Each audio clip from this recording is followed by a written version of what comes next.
चलो दोस्तों शुरू करते हैं। तो आज की वीडियो में अपन एक छोटा सा टॉपिक देखेंगे जिसको याद करने में थोड़ा प्रॉब्लम होती है, याद होता नहीं है। तो मैं आपको एक छोटा सा ट्रिक तो नहीं कहूँगा, मैं थोड़ा कॉमन सेंस यूज़ करेंगे तो आपको समझ आ जाएगा कैसे याद करना है। तो ये बेसिकली है क्या, फंडामेंटल ड्यूटीज़, ठीक है, 4A। और ये ओरिजिनल कॉन्स्टिट्यूशन में था नहीं, 42nd कॉन्स्टिट्यूशनल अमेंडमेंट जो 1976 में आया था उसमें ऐड किया गया, यूएसएसआर से लिया गया है, यूएसएसआर के कॉन्स्टिट्यूशन से और सोर्सिंग कमेटी के रिकमेंडेशन पे, ठीक है। तो मैं आपको बताऊंगा याद कैसे करना है। सबसे पहले आप लिख लीजिए ए से लेके के तक, ठीक है। अब ए फॉर अब 51 A sub clause A for abide, क्या अबाइड ऑफ कॉन्स्टिट्यूशन, ए मतलब अबाइड ऑफ कॉन्स्टिट्यूशन, आपको फॉलो करना है कॉन्स्टिट्यूशन को। ए मतलब अबाइड ऑफ कॉन्स्टिट्यूशन, कॉन्स्टिट्यूशन को फॉलो करना है। बी मतलब बोस कौन थे, जिन्होंने हमें आज़ादी दिलाई थी, स्वतंत्रता दिलाई थी, ठीक है। तो follow the idea that inspire national struggle. अब आप बोस से याद कर लेंगे नेशनल स्ट्रगल, तो बी फॉर बोस याद रहेगा।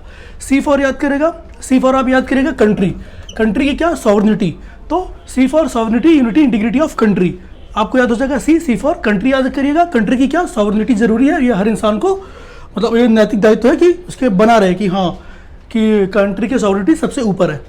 फिर डी फॉर डिफेंड, डिफेंड क्या, कंट्री रेंडर सर्विसेज कार्ड, ठीक है, आपको डिफेंड करना है और जब भी आपको जरूरत पड़े देश सेवा के लिए तो आपको जाना है, ठीक है।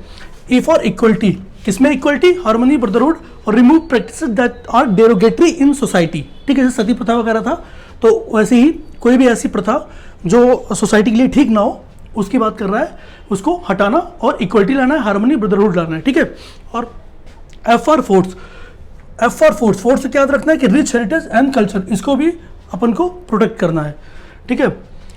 जी फॉर क्या है, जी फॉर है ग्रीन, ग्रीन मतलब इन्वायरमेंट। ये कई बार क्वेश्चन पूछा गया सीधा कि कौन सी फंडामेंटल ड्यूटी इन्वायरमेंट प्रोटेक्शन की बात करती है, तो जी फॉर ग्रीन, ग्रीन बोले तो इन्वायरमेंट, ठीक है। फिर H for humanism, H for humanism, reason and scientific temper, मतलब कि हर इंसान का एक नैतिक दायित्व है कि मानवता रखे और एक साइंटिफिक टेम्पर डेवलप करे, ठीक है। I for I am non violent, मतलब safeguard public property.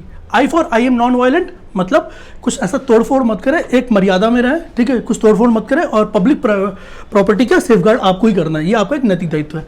Next है जे मतलब जैक ऑफ ऑल आर्ट्स, ठीक है, एक्सीलेंट इन ऑल स्फेयर, मतलब आपको हर स्फेयर्स में एक्सीलेंसी करना है, डेवलप करना है। फिर के फॉर के ऐड किया गया है 86th कॉन्स्टिट्यूशनल अमेंडमेंट 2002 में, इसमें क्या है, knowledge opportunity to worth education for age, 6 से 14 साल के बच्चों को आपको एजुकेशन देना है, ठीक है। ये आपका पूरा है फंडामेंटल ड्यूटीज़ कि एक इंसान की क्या क्या ड्यूटी हो सकती है, क्या क्या ड्यूटी होती है, ठीक है। देखिए ये जो स्वर्ण सिंह कमेटी में ये फंडामेंटल ड्यूटीज़ हैं, इन्होंने 3 ड्यूटीज़ के बारे में और बात की थी कि वोटिंग हर आदमी का नैतिक दायित्व है, कर्तव्य है कि वोटिंग करे, टैक्स पे करे और फैमिली प्लानिंग करे, लेकिन इसको इसमें ऐड नहीं किया गया, ठीक है। ऐड इतना किया गया, एक बार फिर से, A for abide of constitution, B for Bose मतलब national state, C for sovereignty of country, D for defend, जब भी डिफेंड करना अपनी कंट्री को, E for equality, harmony, brotherhood, remove practices that are derogatory in society, ठीक है। और equality की बात सब में आ रहा है, इसमें वुमेन भी आ रही है, वुमेन की इक्वलिटी बात आ रही है, वेजेस पेमेंट की इक्वलिटी की बात आ रही है, तो ये इक्वलिटी अपने दिमाग में रखिए कि जहाँ भी इक्वलिटी की बात होगी तो ई, ठीक है। एफ फॉर फोर्स मतलब वही रिच हेरिटेज या culture, G for green, H for humanism, I for I am non violent मतलब safeguard public property, J for jack of all arts excellent in all sphere and K for knowledge मतलब वही है कि 6 से 14 साल के बच्चों को आपको एजुकेशन भी देना है, ठीक है। ये अपनी फंडामेंटल ड्यूटीज़ थी। एक दो बार ये वीडियो देखेंगे और थोड़ा अपना कॉमन सेंस लगाएंगे तो आपको याद हो जाएगी, कभी भूलेंगे ही नहीं, ठीक है। Thank you very much.